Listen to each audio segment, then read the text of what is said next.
Samarbejde sådan. Samarbejde mellem frivillige sociale foreninger og kommuner. I disse år diskuteres det, hvordan fremtidens velfærd skal se ud. Hvem skal løse fremtidens velfærdsudfordringer, og hvordan skal fremtidens velfærd se ud for borgerne? Mange peger på, at frivillige og foreninger kan være med til at løse nogle af udfordringerne. Hvis I som forening er interesseret i at skabe øget velfærd for jeres målgruppe, kan det være en god idé at samarbejde med kommunen.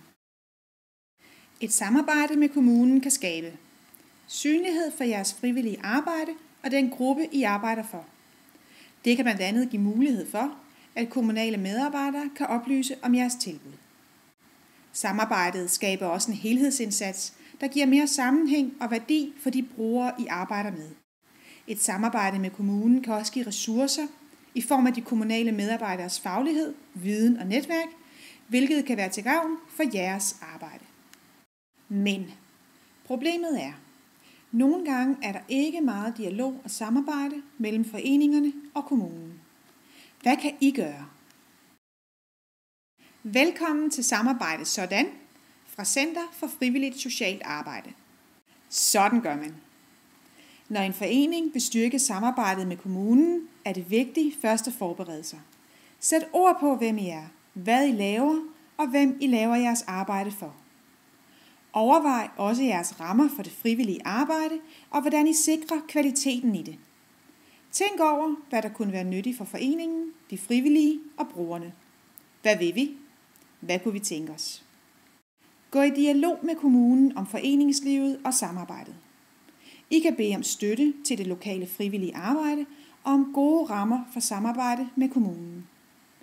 De frivillige sociale foreninger skal have paragraf 18-midler og kan have stor nytte af støttefaciliteter som et frivilligt center og en frivillig konsulent i kommunen. En frivillig politik, udviklet i samarbejde mellem frivillige og kommunen, med nedskrevne rammer for et godt samarbejde, er værdifuld.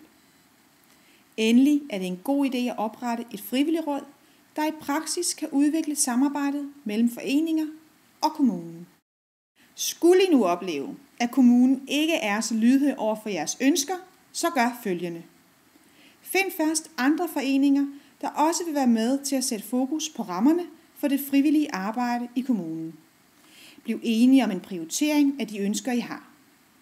Gå dernæst i dialog med politikerne og embedsmænd. Fortæl om jeres ønsker og fortæl dem, hvad de kan få ud af samarbejdet med frivillige.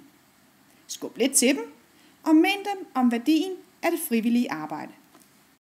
Sidst, men ikke mindst. Inviter til personlige møder mellem frivillige og kommunalt ansatte.